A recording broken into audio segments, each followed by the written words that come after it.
Hello friends, नमस्कार। तो स्वागत है आपका अपने YouTube channel Aparna G S classes में। तो चलिए फ्रेंड्स, स्टार्ट करते हैं प्रश्न। भारत के पशु कल्याण बोर्ड की स्थापना किस अधिनियम के तहत की गई है? पहला है पशु क्रूरता निवारण अधिनियम 1960, जैविक विविधता अधिनियम 2002, पर्यावरण संरक्षण अधिनियम 1986, भारतीय वन अधिनियम 1927। उपरोक्त में एक से अधिक या उपरोक्त में से कोई नहीं। तो यहाँ पे देखते हैं जो इसका सही आंसर होगा, पशु क्रूरता निवारण अधिनियम 1960 इसका राइट आंसर होगा। इसका उद्देश्य क्या है? तो इसका उद्देश्य है पशुओं को अनावश्यक दर्द पहुंचाने या पीड़ा देने से रोकना, इसका मुख्य उद्देश्य है।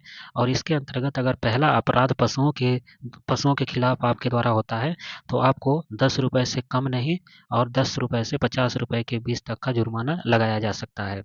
और इसके तहत 1962 में इस अधिनियम की धारा 4 के तहत भारतीय पशु कल्याण बोर्ड की स्थापना की गई थी। इसको शॉर्ट फॉर्म लिख सकते हैं AWBI। हिंदी में इसका पूरा नाम है भारतीय पशु कल्याण बोर्ड की स्थापना इसके किसके तहत की गई थी? तो 1962 में पशु क्रूरता निवारण अधिनियम 1960 के अंतर्गत की गई थी, धारा 4 के तहत। एनपीसीआई भारत का राष्ट्रीय भुगतान निगम का मुख्यालय कहाँ स्थित है? ऑप्शन नई दिल्ली, मुंबई, बेंगलोर, चेन्नई। उपरोक्त में एक से अधिक या उपरोक्त में से कोई नहीं। तो चलिए यहाँ पे देखते हैं, इसका जो राइट आंसर होगा मुंबई इसका राइट आंसर होगा। और इसका एक्सप्लेनेशन देखते हैं। एनपीसीआई एनपीसीआई एनपीसीआई का मतलब क्या होता है? भारत का राष्ट्रीय भुगतान नियम। भारत का राष्ट्रीय भुगतान नियम इसका पूरा नाम है। और इसकी स्थापना 2008 में की गई थी। इसकी स्थापना 2008 में की हुई थी और इसे देश का केंद्रीय बैंक आरबीआई द्वारा प्रचारित किया जाता है। और इसके उत्पाद में कौन कौन आते हैं?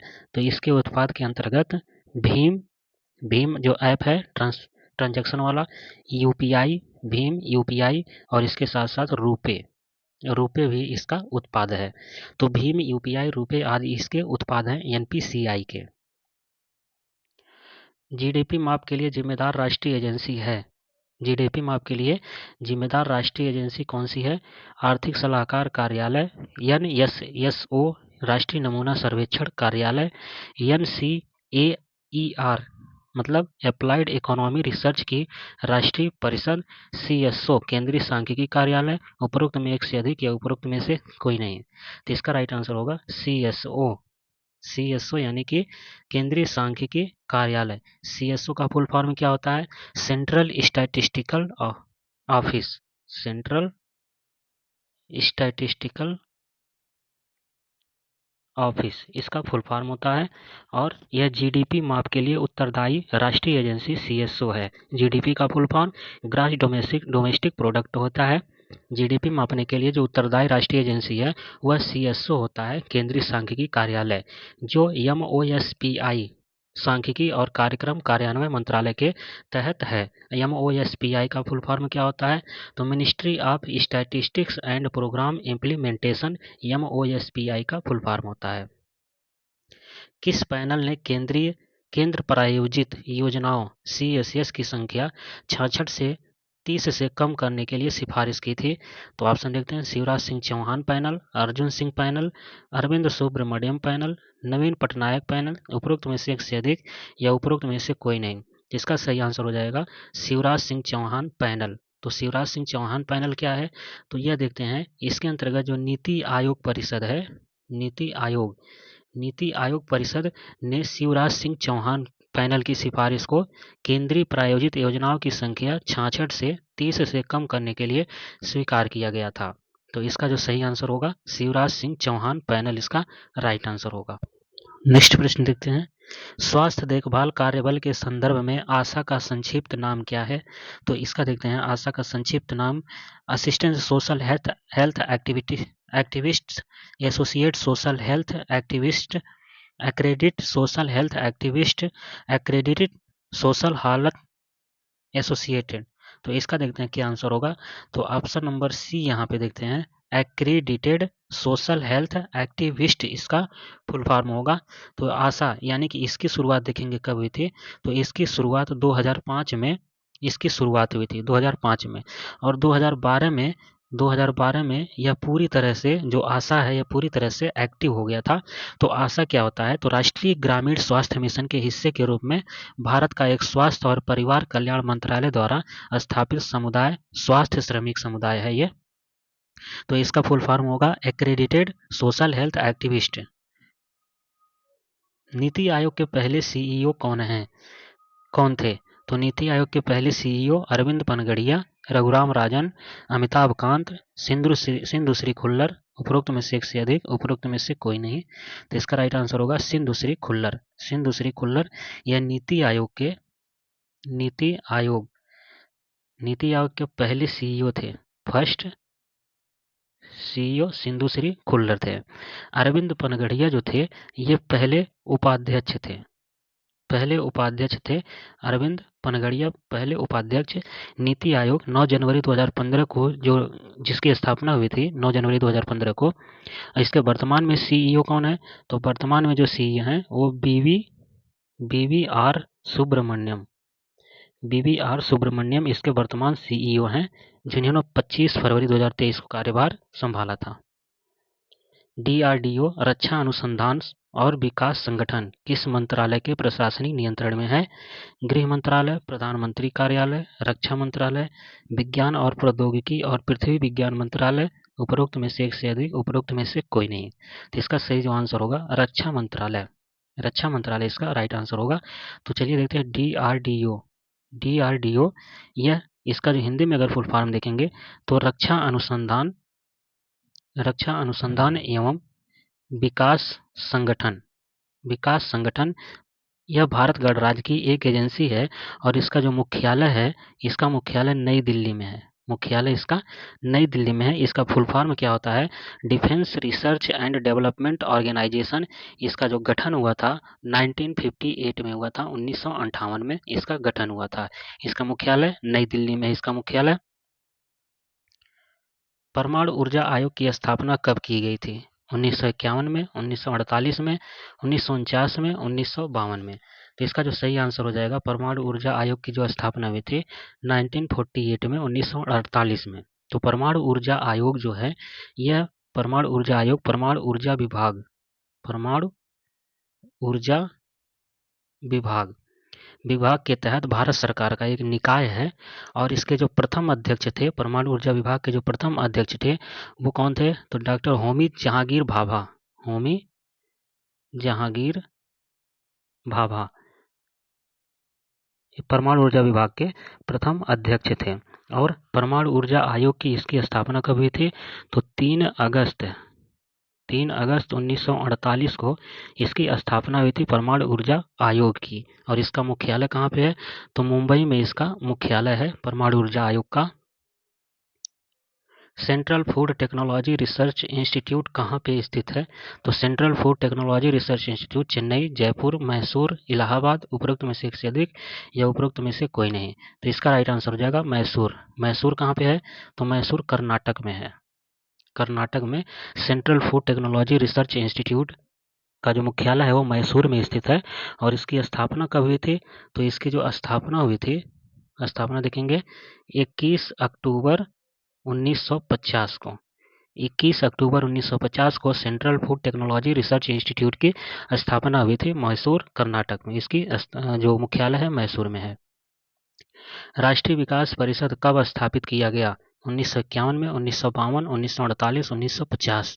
तो इसका सही आंसर हो जाएगा 1952 में। राष्ट्रीय विकास परिषद यानी कि नेशनल डेवलपमेंट काउंसिल, एनडीसी जिसे बोलते हैं, एनडीसी नेशनल डेवलपमेंट काउंसिल इसका फुल फॉर्म है, जिसे हिंदी में बोलते हैं राष्ट्रीय विकास परिषद। तो इसकी स्थापना जो हुई थी वो 6 अगस्त 1952 को इसकी स्थापना हुई थी। 6 अगस्त 1952 को इसकी स्थापना हुई थी। और इसके जो अध्यक्ष होते हैं तो इसके अध्यक्ष कौन होते हैं? तो प्रधानमंत्री होते हैं इसके अध्यक्ष, प्रधानमंत्री। और इस परिषद में प्रधानमंत्री, केंद्रीय कैबिनेट मंत्री और सभी राज्य के मुख्यमंत्री या उनके विकल्प और केंद्र शासित प्रदेशों के प्रतिनिधि तथा नीति आयोग के सदस्य आदि सभी इसमें शामिल होते हैं। यह भी क्वेश्चन बनता है कभी कभी कि एनडीसी यानी कि राष्ट्रीय विकास परिषद में निम्न में से कौन शामिल नहीं है? तो उसका भी एक अलग ऑप्शन दे देगा और बाकी दे देगा जब सभी शामिल रहेंगे। तो शामिल कौन होते हैं एक बार फिर से देख लेंगे। तो राष्ट्रीय विकास परिषद के अंतर्गत प्रधानमंत्री, केंद्रीय कैबिनेट मंत्री, सभी राज्य के मुख्यमंत्री और केंद्र शासित प्रदेशों के प्रतिनिधि तथा नीति आयोग के सदस्य आदि सभी शामिल होते हैं इसके अंदर। हाल ही में एनजीआरबीए समाचारों में था, इसका पूर्ण रूप क्या था? तो national Gangotri river basin authority, national Ganga river basin authority, national Godavari river basin authority, इनमें से कोई नहीं, उपरोक्त में से एक से अधिक। तो इसका जो सही आंसर हो जाएगा national Ganga river basin authority, option number B इसका राइट आंसर हो जाएगा, नेशनल गंगा रिवर। तो देखते हैं यहाँ पे नेशनल गंगा रिवर जो है वो केंद्र सरकार ने गंगा नदी के प्रदूषण को कम करने के लिए 1986 के पर्यावरण संरक्षण के अधिनियम के तहत केंद्र और राज्य सरकारों के एक सहयोगी संस्थान के रूप में NGRBA national Ganga river basin authority की स्थापना की थी। तो दोस्तों अभी तक चैनल को सब्सक्राइब नहीं किए हैं तो तुरंत चैनल सब्सक्राइब करके जुड़ जाएं। नेक्स्ट प्रश्न देखते हैं, किस शोध केंद्र ने घोषणा की कि यह दुनिया का सबसे बड़ा चुंबक विकसित कर रहा है? यह सबसे बड़ा चुंबक 50,000 टन वजन होगा। तो 50,000 जो टन वजन होगा वह चुंबक कौन डेवलप कर रहा है? तो इसमें देखते हैं CERN जिनेवा में, भाभा परमाणु अनुसंधान केंद्र भारत, नासा अमेरिका, न्यूट्रिनो वेधशाला भारत, उपरोक्त में से एक से अधिक या उपरोक्त में से कोई नहीं। इसका सही आंसर हो जाएगा भाभा परमाणु अनुसंधान केंद्र भारत में। तो दुनिया का सबसे बड़ा चुंबक जिसका वजन 50,000 टन है, इसको भाभा परमाणु अनुसंधान केंद्र में डिजाइन किया जा रहा है। तो इसका राइट आंसर होगा ऑप्शन नंबर बी। निम्नलिखित में से कौन सा भारत में वित्तीय नियामक निकाय नहीं है? भारतीय reserve bank, SEBI, CCI, IRDA, उपरोक्त में से एक से अधिक या उपरोक्त में से कोई नहीं। तो इसका सही आंसर हो जाएगा सीसीआई। सीसीआई इसका सही आंसर होगा। भारत में 5 प्रकार के प्रमुख वित्तीय नियामक निकाय हैं। 5 प्रकार के निकाय हैं। तो इसमें देखते हैं कौन कौन। तो पहला देखेंगे, पहला आरबीआई, दूसरा देखते हैं सेबी, और तीसरा आपका आईआरडीए। चौथा क्या है? तो चौथा फॉरवर्ड मार्केट कमीशन इंडिया, और पांचवा है पीएफआरडीए। पीएफआरडीए पांचवा है। चौथा क्या है? Forward market commission India. तो ये 5 प्रकार के जो भारत में प्रमुख रूप से वित्तीय नियामक निकाय हैं। निम्नलिखित में से कौन सा संगठन सहकारी क्षेत्र में शीर्ष निकाय है और चयनित कृषि वस्तुओं की खरीद, वितरण, निर्यात और आयात में सौदे करता है? तो NAFED, NAFED, NABARD, SIDBI, EXIM bank, उपरोक्त में से एक से अधिक या उपरोक्त में से कोई नहीं। तो इसका सही आंसर हो जाएगा नेफेड, NAFED। इसको लिख सकते हैं NAFED। इसको नेफेड भी बोला जाता है। इसका मुख्यालय जो है वो नई दिल्ली में है। कहाँ पे है? तो इसका मुख्यालय नई दिल्ली में है। और इसकी स्थापना कब हुई थी? तो इसकी जो स्थापना हुई थी अक्टूबर 1958 में इसकी स्थापना हुई थी। अक्टूबर 1958 में। फिर से लिख देते हैं यहाँ पे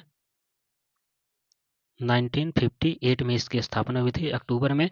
और यह अब भारत में कृषि उत्पादों के लिए सबसे बड़ी खरीद और मार्केटिंग एजेंसी में से एक है। और इसका हिंदी में नाम बोल सकते हैं भारतीय कृषि सहकारी विपणन संघ लिमिटेड। और यह कृषि मंत्रालय का सबसे शीर्ष संगठन है, विपणन सहकारी समितियों से संबंधित है। निम्नलिखित में से कौन राष्ट्रीय विकास परिषद एनडीसी का सदस्य नहीं है? तो दोस्तों अभी हमने पीछे इसका डिस्कस कर लिया। हमने बताया भी था कि इस तरह के क्वेश्चन पूछे जाते हैं कि राष्ट्रीय विकास परिषद के सदस्य नहीं है तो भारत का राष्ट्रपति, भारत का प्रधानमंत्री, योजना आयोग के सदस्य, भारतीय राज्यों के मुख्यमंत्री, उपरोक्त में से एक से अधिक या उपरोक्त में से कोई नहीं। तो हमने बताया आपको जो नीति आयोग के सदस्य राष्ट्रीय विकास परिषद में जो शामिल होते हैं वो भारत के प्रधानमंत्री इसका अध्यक्ष होते हैं। भारत के प्रधानमंत्री हमेशा राष्ट्रीय विकास परिषद के अध्यक्ष होते हैं। और योजना आयोग, जिसे अब नीति आयोग के नाम से 2015 से जाने लगा, नीति आयोग के सदस्य और भारतीय राज्यों के मुख्यमंत्री भी किसके? एनडीसी के, नेशनल डेवलपमेंट काउंसिल राष्ट्रीय विकास परिषद के सदस्य होते हैं। जबकि हमने भारत के राष्ट्रपति का नाम नहीं लिया, यानी कि जो भारत के राष्ट्रपति हैं वह एनडीसी के सदस्य नहीं होते। UNMOGIP निम्नलिखित में से कौन से दो देशों से संबंधित है? तो दोस्तों इसका देखेंगे, जो UNMOGIP है इसका फुल फॉर्म थोड़ा बहुत बड़ा है लेकिन बोल देते हैं। देखिए, यूनाइटेड लिखते चलते हैं, पूरा आएगा नहीं। United nation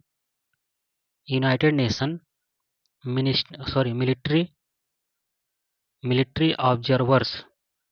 observers group in India and Pakistan. तो एक बार फिर से बोल देते हैं, United nation military observers group in India and Pakistan, इसका फुल फॉर्म है। और इसकी स्थापना जनवरी 1949 में 1949 में इसकी स्थापना हुई थी। और 1972 में जो युद्ध विराम रेखा नियंत्रण LOC के रूपांतरण के बाद इसकी प्रासंगिकता खो गई थी। SFIO का पूर्ण रूप क्या है? तो यहाँ पे देखते हैं, SFIO जो होता है systematic fund infrastructure office, serious fraud investigation offer और simply free investment offer serious fraud investigation office. तो इसका जो राइट आंसर होगा सीरियस फ्रॉड इन्वेस्टिगेशन ऑफिस, इसका राइट आंसर होगा। यह भारत में जो धोखाधड़ी होता है, धोखाधड़ी जांच एजेंसी है, कौन सी?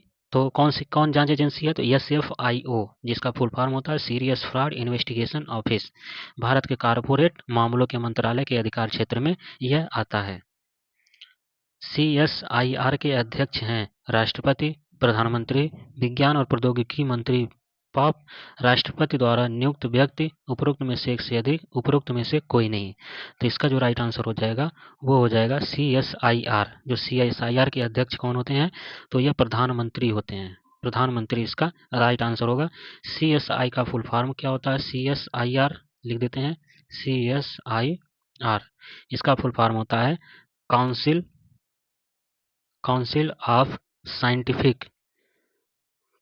ऑफ साइंटिफिक इंडस्ट्रियल रिसर्च इसका राइट आंसर होगा। इसकी स्थापना कब हुई थी? तो इसकी स्थापना सितंबर 1942 में इसकी स्थापना हुई थी, 1942 में। इनमें से कौन सी महारत्न कंपनी नहीं है?